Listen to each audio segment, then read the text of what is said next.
अस्सलामुअलैकुम नाजरीन, आप देख रहे हैं हेल्थ सॉल्यूशंस टीवी और प्रोग्राम है तिब्बे नबवी डॉक्टर नाजिर हुसैन के साथ। मैं मोहम्मद उमर खान आपकी खिदमत में हाजिर हूं और आप जानते हैं कि इस प्रोग्राम में हम तिब्बे नबवी की रोशनी में मुख्तलिफ बीमारियों का इलाज और उनका हल निकालते हैं, क्योंकि रसूल अकरम सल्लल्लाहु अलैहि वसल्लम ने हमें अपनी ज़िंदगी सेहतमंद तरीके से गुजारने के जो नुस्खे बताए हैं, आज तिब्बे नबवी में हम उसी से मुस्तफ़ीद हो रहे हैं। हम सबके लिए बाइस इफ्तिखार बात यह है कि हमारे दरमियान इस प्रोग्राम में, और इस प्रोग्राम के नाम से ही जिस तरह वाज़े होता है कि जनाब डॉक्टर नाजिर हुसैन साहब मौजूद होते हैं और डॉक्टर साहब के मुफीद मशवरों, उनके तजुर्बों, उनकी तहकीक और जिस तरीके से उन्होंने अपनी ज़िंदगी को वक्फ किया है, यकीनन लोगों की खिदमत और इंसानियत की भलाई के लिए ये एक तुर्रे इम्तियाज़ है। तो आज हम डॉक्टर साहब के साथ स्टूडियो में मौजूद हैं और आज हम बात करेंगे। सबसे पहले जो आज का ये हमारा प्रोग्राम एक सीक्वेंशियल प्रोग्राम है और इस सीक्वेंशियल प्रोग्राम में सबसे पहला जो हम आपके सामने एक आज का टॉपिक रखेंगे वो शहद के हवाले से रखेंगे, क्योंकि शहद के हवाले से डॉक्टर नाजिर हुसैन साहब की एक बड़ी मखसूस रिसर्च है जो पाकिस्तान में आज तक नहीं हुई और ये पहले पाकिस्तानी है जिन्होंने इस हवाले से तहकीक की है। और इस हवाले से हम आपको इनकी तहकीक के हवाले से कुछ वीडियो टेस्टिमोनियल्स भी दिखाएंगे जो आपको आज के इस प्रोग्राम में दिखाई देंगे, ताकि आप भी ये जान सकें कि शहद कितनी बड़ी नेमत है। और इसके अगले सीक्वेंस में इंशाअल्लाह अज़ीज़ हम शहद के फ़वाइद और शहद के ज़रिए मुख्तलिफ बीमारियों का जो इलाज है उस पर भी बात करेंगे। तो आइए हमारे बहुत ही मोहतरम काबिल एहतराम हरदिल अजीज़ डॉक्टर नाजिर हुसैन साहब की जानिब बढ़ते हैं। अस्सलाम वालेकुम डॉक्टर साहब। वालेकुम अस्सलाम। बहुत शुक्रिया डॉक्टर साहब, आपने वक्त दिया हमें नाजरीन के लिए। चूँकि आज का प्रोग्राम हम चाह रहे हैं कि नाजरीन को थोड़ी ज़रा शहद के हवाले से अवेयरनेस हो कि शहद जो है किस किस्म की अल्लाह की नेमत है और इंसानों ने इस पर जो रिसर्च की, जी आपका भी इसमें शुमार है कि आपकी जो रिसर्च है वो उसके क्या नताइज मिले, क्योंकि जब तक हम किसी चीज़ की अहमियत को नहीं समझ सकेंगे उस वक्त तक हम ये नहीं जान सकेंगे कि उसके क्या क्या मज़ीद जो है ना फ़ायदे हमारे लिए मुमकिन हैं। जी, बिस्मिल्लाहिर्रहमानिर्रहीम। मोहतरम नाज़रीन व सामीन, अस्सलाम वालेकुम व रहमतुल्लाह। दुरूद पाक नबी सल्लल्लाहु अलैहि वसल्लम पर अल्लाहुम्मा सल्ली अला सय्यिदना मुहम्मद व अला आलि मुहम्मद व बारिक वसल्लिम। दुरूद पाक इसलिए ज़रूरी है कि नबी सल्लल्लाहु अलैहि वसल्लम ने इतने सारे तहाइफ जिनको अगर हम तर्जुमा करें कि करिश्मे या मौजज़े की सूरत में हमें देकर गए, और जिस करिश्मे को, जिस मौजज़े को, जिस तोहफ़े को हम अपना लें, हमारी ज़िंदगी सरापा करिश्मा बन जाती है। और इसमें शहद की बहुत बड़ी अहमियत है। शहद की मक्खी के नाम पर एक सूरा मौजूद है, सूरह नहल। इसका मतलब है शहद की मक्खी। फिर उसमें शहद की मक्खी का पूरी ज़िंदगी का अहाता किया गया है और ये सूरह नहल की आयत नंबर 68 और 69, जिसमें अल्लाह ताला ने बताया कि शहद की 3 किस्मों का जिक्र किया। और इसमें एक किस्म वो जो पहाड़ों में रहती है, जो जंगलात में रहती है और जो इंसानी आबादियों के करीब रहती है। और आज रिसर्च से यही बात हमारे सामने आई कि शहद की मक्खियों की 3 ही इकसाम हैं।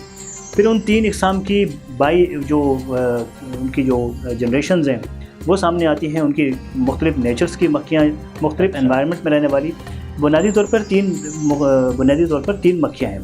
शहद की मक्खियाँ 3 किस्म की हैं। अब मलेशिया में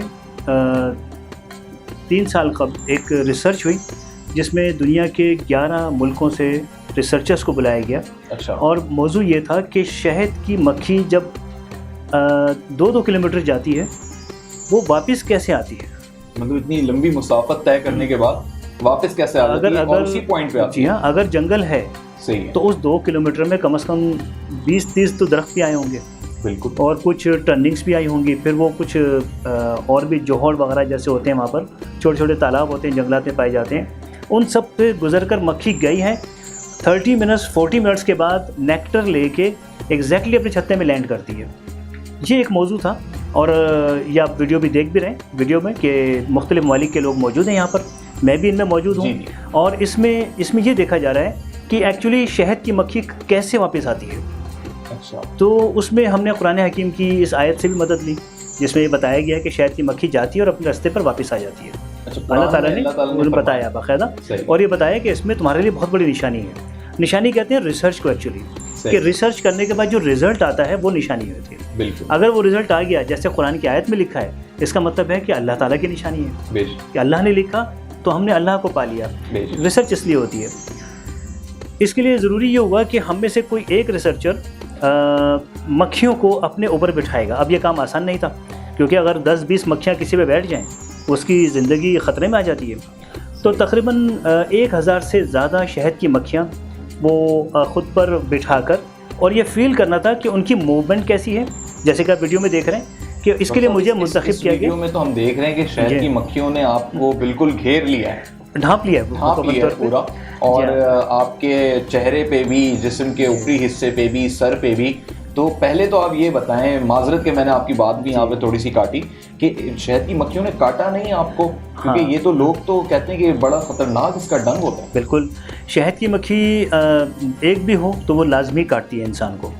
उसके लिए चूँकि मैं तकरीबन 15 साल से शहद की मक्खियों पर रिसर्च कर रहा हूँ, तो एक चीज़ मौजूद है कि शहद की मक्खियों को अगर आपकी फीलिंग्स आ रही हैं खौफज़दा, जब हम खौफज़दा होते हैं हमारा जिस्म मुख्तलिफ़ केमिकल्स खारिज करता है। सही। और मक्खियाँ उस केमिकल को समझती हैं, उनके पास इंटरप्रिटेशन मौजूद है उसकी कि ये शख्स हमसे खौफज़दा भी है और हो सकता है खौफज़दा होने के बाद ये हम पे अटैक भी कर दे।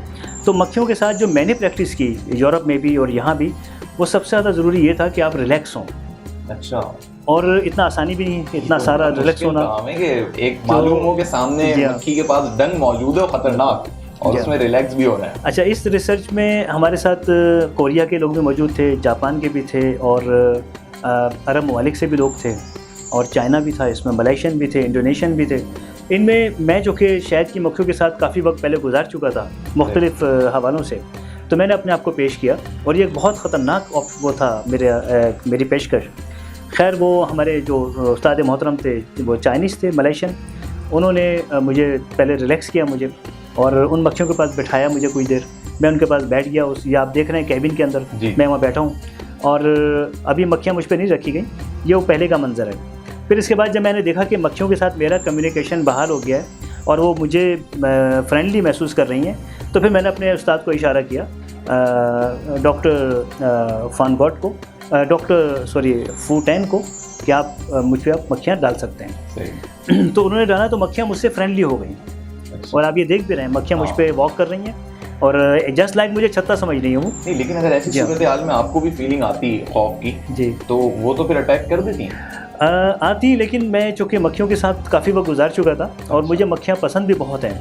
मैं बहुत बेहतरीन दोस्त हैं मेरी ये, और जैसे वो मक्खियाँ मुझ पर आनी शुरू हुई, तो कुछ मक्खियाँ आप देख रहे हैं कि मैं ख़ुद भी अपने ऊपर डाल रहा हूँ, और इसलिए कि मैं बिल्कुल रिलैक्स था। और मेरा ख्याल है कि मक्खियों से डरना नहीं चाहिए। अगर वैसे भी आम आदमी को कहीं कोई मक्खी या छत्ता नज़र आ जाए, तो वो वहाँ से एक तो दूर हो जाए, लेकिन खौफज़दा ना हो, भागना शुरू ना कर दे, ये काम ना करे वहाँ पर, या उनको पत्थर मारना तो सबसे ख़तरनाक काम है।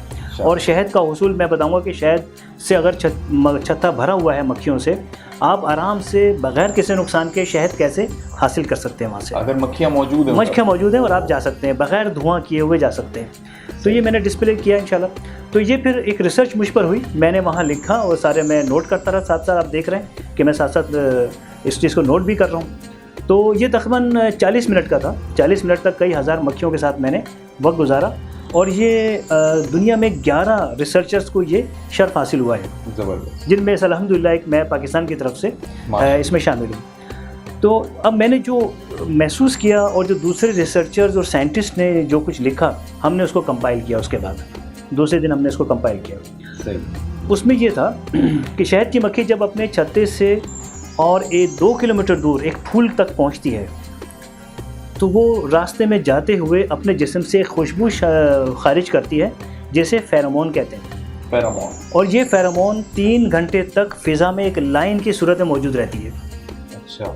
जब जब मक्खी गई 1-2 किलोमीटर फूल तक बैठी, उसने नेक्टर लिया और उसी फेरोमोन लाइन को फॉलो करती हुई अपने छत्ते तक पहुंच गई। ये ऐसा है जैसे एक कोई उस छत्ते से लेकर और 2 किलोमीटर तक एक धागा या कोई एक डोर बांध दे और एक आदमी जाए और वापस उसी निशानी पर वापस आ जाए। तो ये अल्लाह ने उनको सलाहियत दी और इसका तज़किरा अल्लाह ताला ने कुरान हकीम में किया, आयत नंबर 68 के अंदर। तो इस तरह से ये एक रिसर्च मुकम्मल हुई और ये बात इससे पहले भी ऑस्ट्रिया के एक साइंटिस्ट थे जो ये बात कह चुके थे। हमने इस रिसर्च को मज़ीद आगे बढ़ाया और ये देखा कि शहद की मक्खियाँ कैसे एक्टिविटी करती हैं अपनी।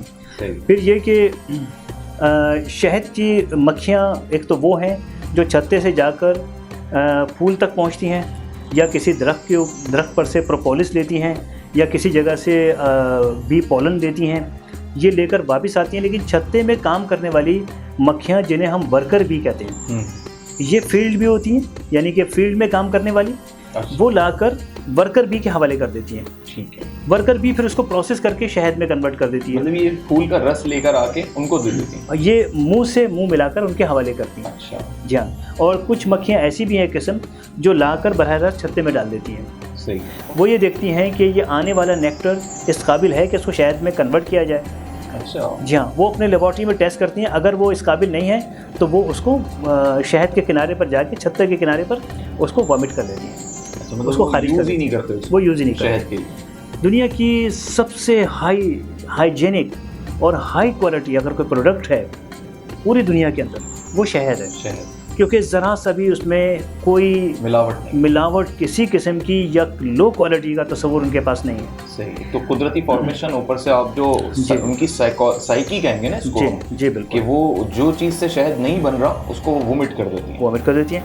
अच्छा, सिर्फ शहद नहीं होता इसमें। छत्ते के अंदर शहद, इसकी कई प्रोडक्ट्स होती हैं जिसका इशारा कुरान हकीम की आयत नंबर 69 में है कि वो अपने पेटों से मुख्तलिफ रतूबतें खारिज करती हैं। सही। अच्छा, हमने ये देखा कि जो हमारे उलमा कराम हैं वो चूँकि साइंस से ज़रा सा दूर शख्सियात होती हैं, उन्होंने अपना तर्जुमा ये किया है कि वो अपने पेटों से शहद खारिज करती हैं, जबकि शहद का लफ्ज़ वहाँ नहीं है। कुरान हकीम में शहद का लफ्ज़ असल के नाम से मौजूद है कई जगहों पर, लेकिन यहाँ ये कहा जा रहा है कि वो रतूबतें मुख्तलिफ़ अक़साम की खारिज करती हैं। तो हमने जब ये जर्मनी की कंपनी थी विलियम GmbH, उसने ये तहक़ीक़ की इस आयत पर, तो ये पता चला कि royal jelly, bee pollen, bee propolis, bee venom और शहद और बी वैक्स, ये 6 प्रोडक्ट्स उसमें जिसम अपने जिस्म से खारिज करती हैं मक्खियाँ। एक मक्खी। अच्छा, कुरान हकीम की आयत देखें, इसमें लिखा है, इसका मफ़हूम है कि मक्खी अपने पेटों से रतूबत खारिज करती है। सही।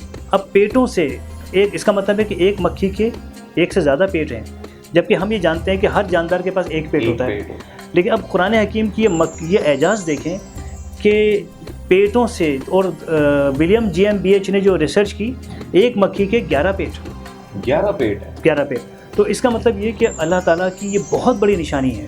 अगर कोई मुसलमान अपना ईमान मजबूत करना चाहे, कोई गैर मुस्लिम इस्लाम में दाखिल होना चाहे, और वो ये जानना चाहे कि क्या वाकई हमारे खालिक का ये दीन है, क्या कुरान हमारे खालिक की किताब है, तो मैं उसको चैलेंज करता हूँ कि वो ये एक आयत पढ़ ले, सूरह नहल आयत नंबर 69, जिसमें ये बताया जा रहा है कि और इनके पेटों से खारिज होती हैं। नबी सल्लल्लाहु अलैहि वसल्लम के ज़माने में कोई खुर्दबिन मौजूद नहीं थी।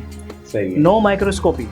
और वो कैसे उन्होंने देख लिया कि इतनी 1 सेंटीमीटर की मक्खी के अंदर सारी दुनिया मौजूद है और उसे 11 पेट भी मौजूद है। अगर वो मोहम्मद सल्लल्लाहु अलैहि वसल्लम ने कुरान लिखा होता, प्रोफेसर फॉनगॉट क्या कहते हैं, ऑस्ट्रिया के, कहते हैं अगर कुरान मोहम्मद सल्लल्लाहु अलैहि वसल्लम ने लिखा होता तो वो यही लिखते कि मक्खी के पेट से शहद खारिज होता है।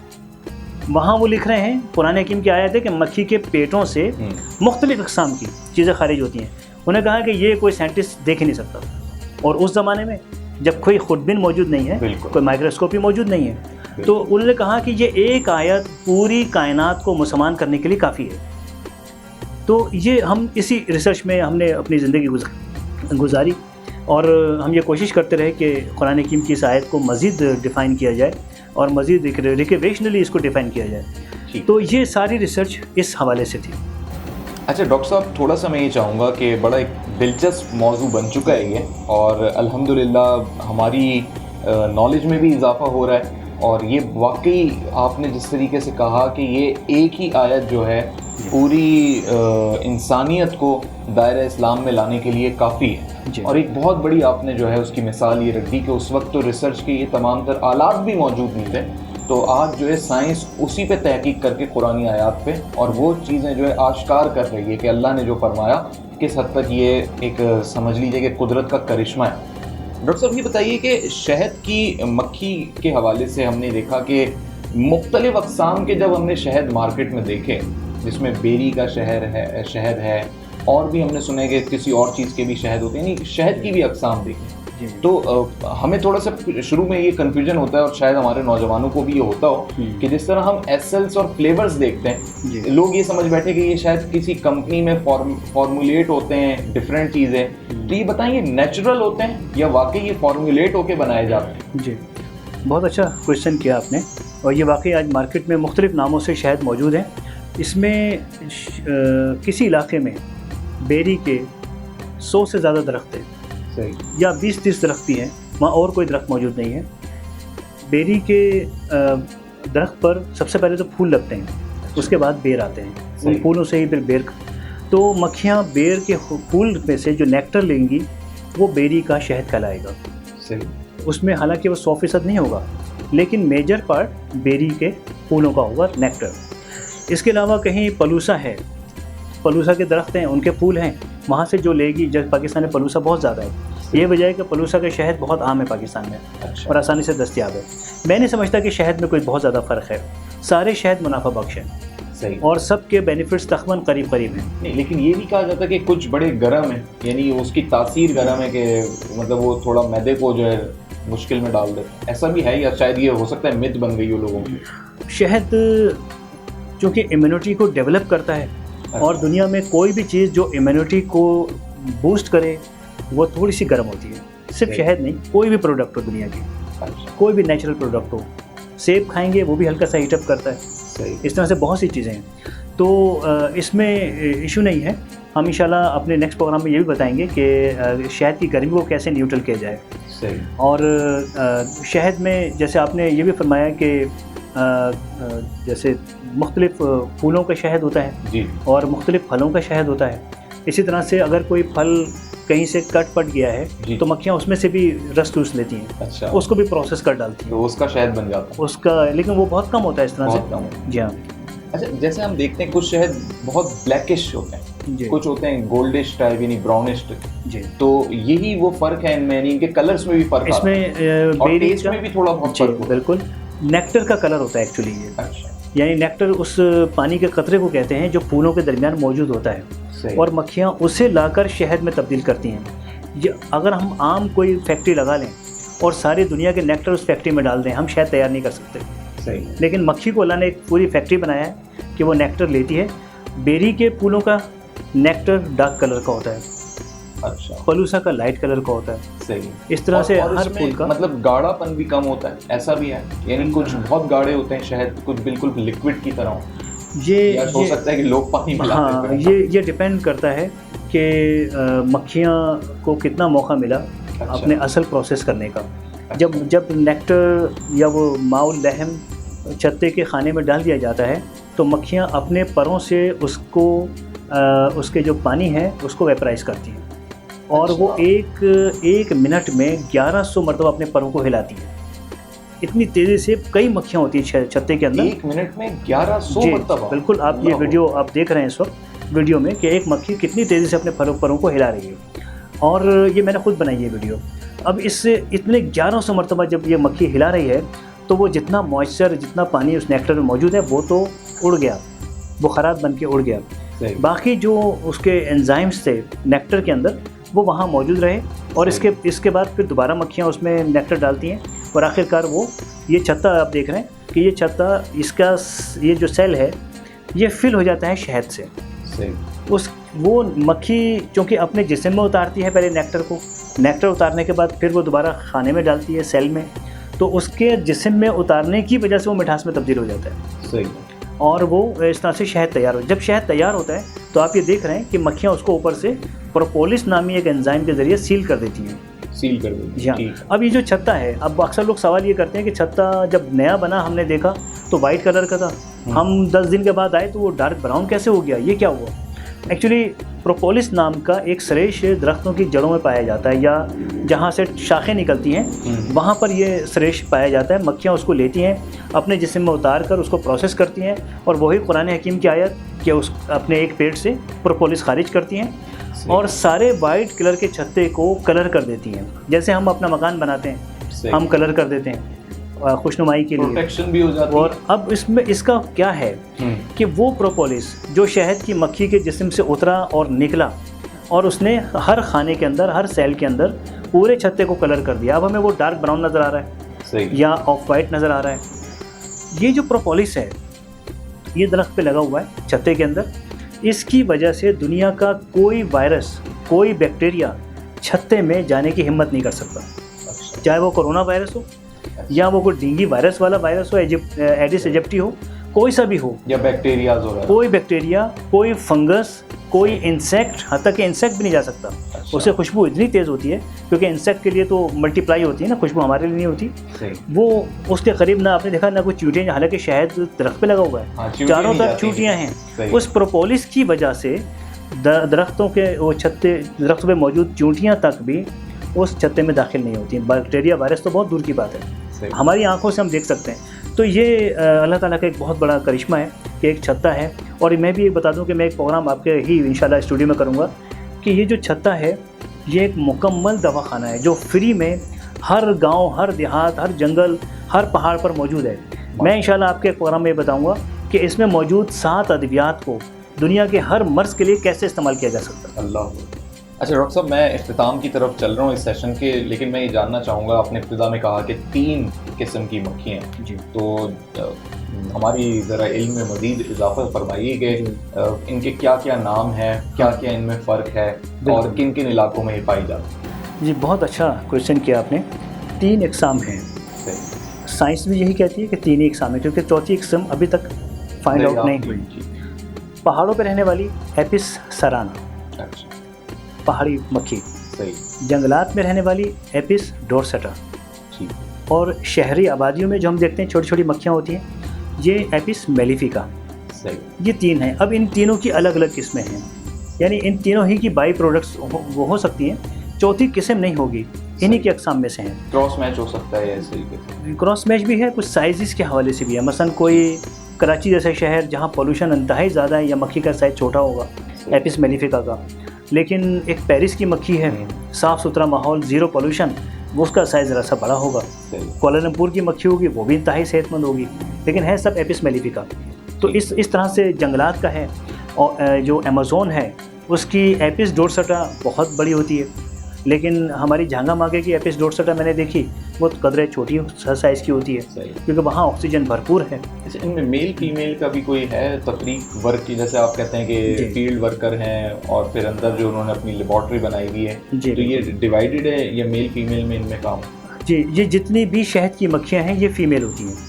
अच्छा। जो भी हमें मिलती है ये फीमेल हैं, सब की सब फीमेल मिलती हैं? जी जी। अच्छा। ड्रोन्स के नाम से, ड्रोन्स हम अक्सर नवलफ्ज़ सुनते हैं, ड्रोन्स के नाम से शहद की मक्खी के मेल पाए जाते हैं जो छत्ते में बैठे रहते हैं बस।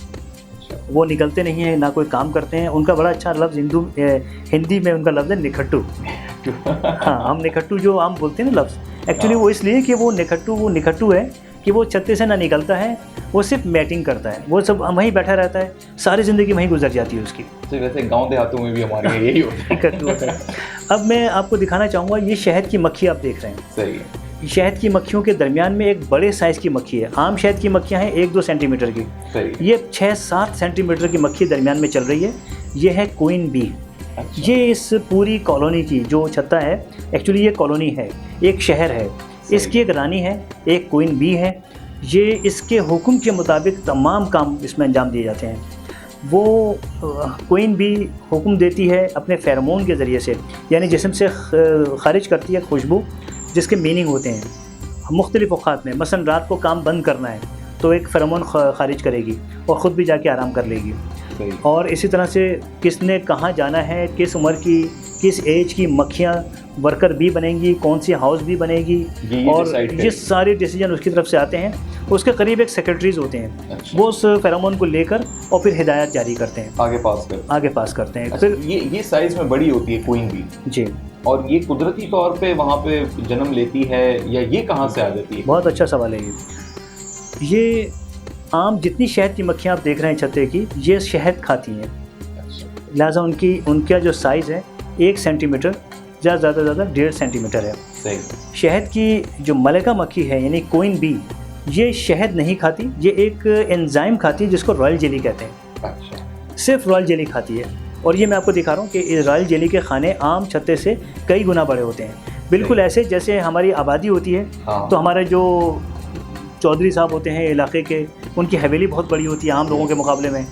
बादशाह होते हैं, उनके महल बहुत बड़े होते हैं, बाकी सबके छोटे छोटे घर होते हैं। इसी तरह से अल्लाह ताला ने इस क्वीन बी को एजाज़ दिया कि इसके जो सेल्स हैं जिसमें रॉयल जेली है, ये आप देख रहे हैं कि आम खाने के मुकाबले में कई गुना बड़े हैं। ठीक है। और ये जाहिर है कि वो रॉयल जेली क्यों कहा गया इसको, ये आप देख रहे हैं वाइट कलर का एक वो है जेली सी है, ये सिर्फ क्वीन बी खा सकती है उस छत्ते में, किसी को इजाज़त नहीं है उसके खाने की।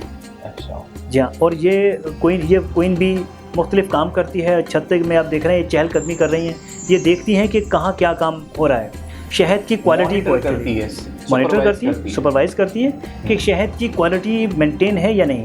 सही है। प्रोपोलिस की, और एक छत्ते में एक ही क्वीन बी होगी। एक छत्ते में एक क्वीन बी होती है। अच्छा। जी हाँ। और ये जब आप देख रहे हैं हर आधे घंटे के बाद ये जाकर उस खाने में से जो उनके सेल हैं बड़े, उसमें से रॉयल जेली ये चख रही हैं, और इसके बाद ये फिर 30-40 मिनट तक अपना काम करेंगी और फिर आएंगी। इस रॉयल जेली की वजह से इनकी हाइट इतनी बड़ी हो गई। ये वजह कि मैं जब पाकिस्तान आया तो मैंने यहाँ देखा कि यहाँ लोगों में ये इशू आ रहा है कि हमारे बच्चों की हाइट शॉर्ट रह गई है। तो मैंने अक्सर फैमिलीज़ को अपने टीवी, जब मैं हेल्थ शो में हेल्थ टीवी पे हुआ करता था, मैंने पूरी हिस्ट्री इसकी बयान की और इसकी प्रॉपर्टीज़ बताई रॉयल जेली की। तो यकीन करें इतने लोगों ने मुझे फ़ोन किया कि हमने रॉयल जेली खिला खिला के बच्चों की हाइट बड़ी कर ली। बड़ी हो जाती है। बड़ी हो जाती है माशाल्लाह। अब दुनिया की रॉयल जेली भी इनकी अपनी प्रोडक्ट है, मक्खियों की। मक्खियाँ बनाती हैं। अच्छा। मक्खियों के दिमाग में फेरेंजियल ग्लैंड्स होते हैं। सही है। मक्खियाँ शहद खाती हैं और अपने ब्रेन में मौजूद फेरेंजियल ग्लैंड्स के अंदर उसको ले जाकर प्रोसेस करती हैं। ये तकरीबन 6 घंटे का प्रोसेस होता है। सही। और वो शहद फिर वो जब ये उसके गिर्द होती हैं, ये जो बड़े खाने आपने आपको दिखाए, इसके करीब ये मक्खियाँ मौजूद होती हैं। और जब ये फेरेंजियल ग्लैंड से वो वापस आता है रॉयल जेली बनकर, तो ये वहाँ उस खाने में रख देती हैं उसको। मार्केट में दस्तयाब होता है? ये मार्केट में कमर्शियली दस्तयाब है। अच्छा। और ज़ाहिर है कि एक शहद के, मुझे ऐसा लग रहा है शहद के मुकाबले में इसकी कम पैदावार होती होगी। शहद अगर किसी छत्ते में 1 किलो है तो ये 1 ग्राम होता है। क्योंकि इसको सिर्फ एक नहीं खाना है, वो तो शहद की मक्खियाँ भी खाएंगी शहद को, सारे इंसानों ने भी उसको खाना है। अल्लाह ताला ने उसको इंसानों के लिए आम कर दिया, लेकिन रॉयल जेली सिर्फ क्वीन बी के लिए है। 1/1000 यस। अच्छा, इसमें बस एक लास्ट क्वेश्चन, क्योंकि दिलचस्पी का मरहला बढ़ता जा रहा है। ये क्वीन बी अगर अकेली है तो अब ये मतलब मैं ये जानना चाहता हूँ कि नेक्स्ट जो भी क्वीन बी होगी वो कहाँ से आ जाती है? क्या इसके लिए कोई किंग होता है या इसकी मैटिंग कहाँ होती है? और ये आगे अपने आप को कैसे प्रोसीड करती है? बहुत अच्छा सवाल आपका, और ये सवाल आप ही कर सकते थे माशाल्लाह। मैंने कई इंटरव्यूज़ दिए हैं, किसी ने ऐसे सवाल मुझसे नहीं किए। अच्छा देखिए, अब बहुत अहम बात, ये जो निकट्टू बैठे हैं ड्रोन्स, इनका काम तो सिर्फ मेटिंग करना है। क्वीन बी आम शहद की मक्खी की एज 45 दिन 50 दिन होती है, इसके बाद वो किल हो जाती है या इंतकाल कर जाती है या मर जाती है। मुश्किल से 2 महीने 2 महीने के करीब। जबकि शहद की मक्खी यानी क्वीन बी की एज कम से कम 5 साल होती है। वो एक छत्ते में अपने 5 साल गुजारती है। ये जो हशरात हैं या परिंदे हैं या जानवर हैं, जब इनकी मौत का वक्त आता है तो इनको अल्लाह ताला ने एक रिसेप्टर लगाया है इनके अंदर, इनको फीलिंग्स या सिग्नल्स आने शुरू हो जाते हैं कि तुम्हारी मौत का वक्त आ गया। और इसके बाद वो अपना हालांकि हमारे आसमान पर हमारे पास हज़ारों परिंदे होते हैं, लेकिन हमने अपनी पूरी ज़िंदगी में किसी परिंदे की लाश कहीं नहीं देखी। बिल्कुल। जब ये सिग्नल रिसीव करते हैं तो ये अब किसी महफूज जगह चले जाते हैं और वहाँ जाके इनकी रूह निकाल, या अगर रूह है तो रूह निकाल ली जाती है या उनकी जान निकाल ली जाती है, उनको किल कर दिया जाता है। इन जंगल के दरिंदों के अंदर भी ये रिसेप्टर्स होते हैं, दरिया की मछलियों के अंदर भी यही होते हैं सब कुछ। अच्छा। तो इस तरह शहद की मक्खी, मलिका मक्खी फील कर लेती है कि अब मेरी 5-6 साल के बाद मेरी मौत का वक्त आ गया है। 4-5 साल की ज़िंदगी या 6 साल, कुछ क्वीन भी ऐसी हैं जैसे एपिस डोर्सटा जंगल की, वो तकरीबन 8 साल तक ज़िंदा रहती है। अच्छा। और जो पहाड़ी है उसके बारे में कहा गया है कि वो 6 साल 7 साल मुख्तलिफ हैं, जिस तरह का पहाड़ है, ग्लेशियर है, उसकी ज़रा मुख्तलिफ होगी, तो 7-8 साल तक वो भी तकरीबन ज़िंदा। लेकिन शहरी आबादी जो कि पोल्यूशन का शिकार होती है, एपिस मेलिफिका वाली, ये ज़्यादा से ज़्यादा 4 से 5 साल तक ज़िंदा रहती है। इसको महसूस हो जाता है कि मेरी मौत का वक्त आ गया है। शहद के छत्ते के अंदर एक जगह नर्सरी बनी होती है, जहाँ छोटे छोटे शहद के जो मक्खियाँ होती हैं उनके लार्वे रखे होते हैं। फिर शहद की मक्खी वहाँ जाती है और उसके गिर्द घूमकर ये अंदाज़ा लगाती है इनमें से ज़्यादा हाई क्वालिटी कौन सा, क्योंकि वो अच्छा एक और बात भी वो सारे बच्चे क्वीन बी के हैं। आम मक्खियों को मैटिंग की इजाज़त नहीं है। मैटिंग की इजाज़त ड्रोन के साथ सिर्फ इनको है, क्वीन बी साहिबा को। उन्हीं के बच्चे हैं, वही बाद में मक्खियाँ बनती हैं। तो वो देखती हैं कि हाई क्वालिटी और good health, good mental health, psychologically हर तरह से वो टेस्ट करती है उस छत्ते के करीब जाकर। और कुछ देर में ये लार्वे में ही है वो जो लार्वे हैं यानी जो जिसने नेक्स्ट बनना है वो भी लार्वा अभी लार्वा है। फिर वो अपनी वर्कर बी की एक उसकी जो करीबी एक वो ग्रुप होता है जो उनके सेक्रेटरीज कह लीजिए आप, वो उनको इशारा करती है कि इस सेल वाले को मेरे जो जगह है जहाँ मैं रॉयल जेली रखी है जहाँ मैं खाती हूँ वहाँ ले जाकर रॉयल जेली के अंदर डाल दो उसको।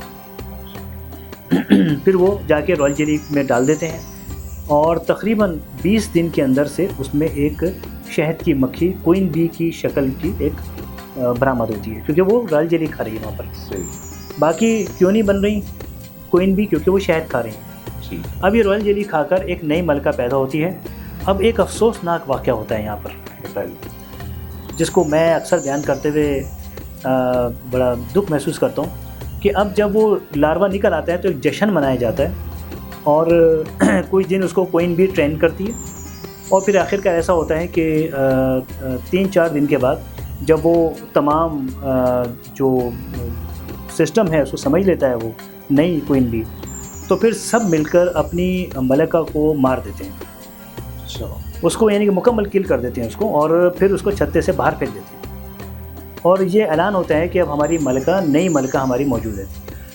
इस तरह से फिर वो मलिका अपना निज़ाम संभालती है और वो चीज़ 5-7 साल के बाद उसके साथ भी ये कुछ होता है। तो मैं समझता हूँ कि जो प्रोसेस है ये मेरे ख्याल में सब मलकाओं के साथ होता है। सब मलकाओं के साथ होता है और शायद हमें ज़रूरत इसी निज़ाम को अपनाने की है। पाकिस्तान में हमारा सियासी निज़ाम भी कुछ ऐसा ही होना चाहिए, क्योंकि इतनी ख़राबियाँ पैदा करके जाते हैं और फिर आज़ादी से पूरी दुनिया में एंजॉय करते हैं। मेरे ख्याल में हमें शहद की मक्खी का निज़ाम अपना लेना चाहिए, क्वीन बी वाला।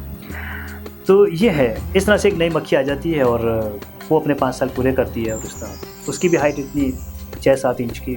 सही। जब उसको ये फीलिंग आ रही होती है कि मेरी मौत करीब है और फिर वो एक नई मक्खी तैयार कर देती है, यानी एक नई उनके लिए क्वीन बी, उसकी ट्रेनिंग भी करती है प्रॉपर, तो फिर उसको मारने की क्या ज़रूरत आती है जब उसका वक्त करीब ही है? उसकी वजह यह है कि एक निज़ाम 2 अफराद से नहीं चल सकता।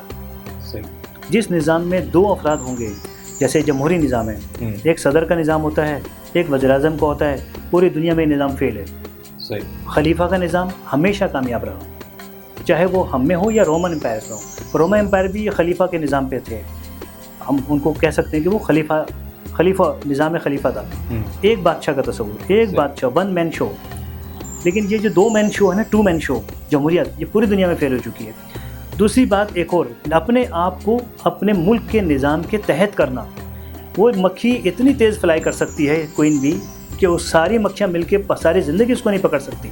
वो अपने आप को मारने के लिए पेश करती है कि जो निज़ाम है, निज़ाम ये है कि नई क्वीन बी आ गई है तो जो प्रीवियस है, जो पुरानी है, उसको मरना है और उसको कत्ल किया जाएगा। वो अपने आप को खुद पेश कर, यानी ये उसका एक स्टेटस है कि हाँ। अब जो नई क्वीन भी आ गई तो अब उसके पास कोई स्टेटस नहीं है पुरानी के पास, ये भी है। तो अब उसने अपने अब लोअर स्टेटस पे नहीं जा रही वो, मतलब वो एक आम मक्खी बन के कहीं इधर उधर सर्वाइव नहीं करेगी, अपने स्टैंडर्ड और स्टेटस को मेंटेन रखने के लिए अब उसने मौत को कबूल कर लिया। यस, ऐसा भी है। बहुत अच्छी बात की आपने।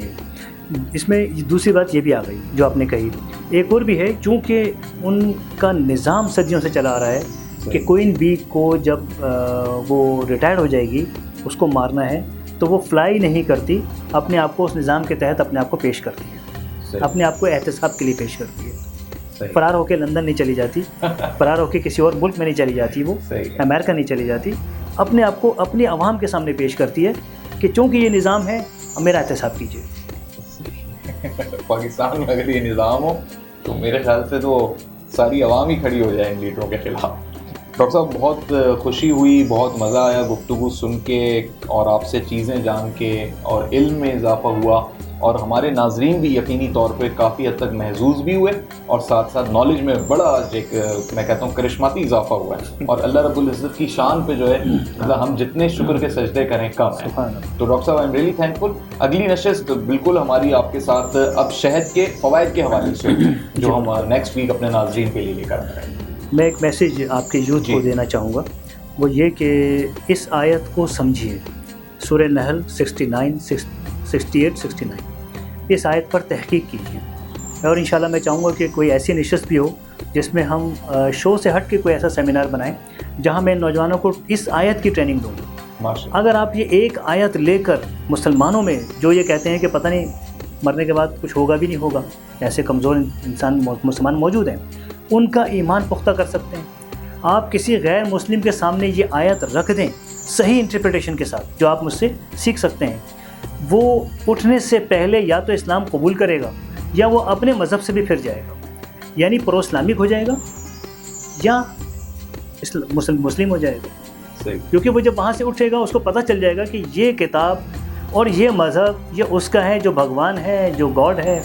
तो इसलिए आप इस चीज़ को सीखें, अपनी रिसर्च भी करें और इंशाल्लाह ईद के बाद कोई अगर आप हज़रत ऐसा शो रखें तो हम इंशाल्लाह उसमें इस आयत की बाकायदा ट्रेनिंग देंगे। सारी दुनिया मुसलमान की जा सकती है। मैं अल्हम्दुलिल्लाह कई अफराद को प्रो इस्लामिक कर चुका हूँ इस आयत को सुनाकर, क्योंकि यूरोप में मेरी ज़िंदगी गुजरी है। वहाँ के तमाम लोग, हर रास्ते में अगर 4 आदमी चल रहे हैं, 3 रिसर्चर हैं, 1 साइंटिस्ट है, ये स्टैंडर्ड है यूरोप में। उनको समझाना बहुत आसान है। जब उन्होंने ये आयत मुझसे सुनी वो हैरान रह गए। उन्होंने कहा कि ये कैसे हो गया। अपनी रिसर्च की फिर उन्होंने सही और आके मुझे कहा कि भाई ये तो हमने मान लिया कि ये this is the religion from God, it's a divine religion. आज हमने एक्सेप्ट कर लिया, यही हमारा मकसद है। आगे अल्लाह हिदायत देगा उनको। बेशक। बहुत शुक्रिया डॉक्टर नाज़िर हुसैन, आपने हमें वक्त दिया। तो नाज़रीन, अगली नशिस्त में जब हम आपकी खिदमत में हाजिर होंगे तो डॉक्टर साहब हमारे साथ मौजूद होंगे और इंशाअल्लाह अज़ीज़ शहद से हम किन किन बीमारियों का इलाज कर सकते हैं, उसके मज़ीद क्या फ़वाइद हैं, इस पर बात होगी। तब तक के लिए अपने मेज़बान मोहम्मद उमर ख़ान को दीजिएगा इजाज़त। अस्सलामु अलैकुम वरहमतुल्लाह।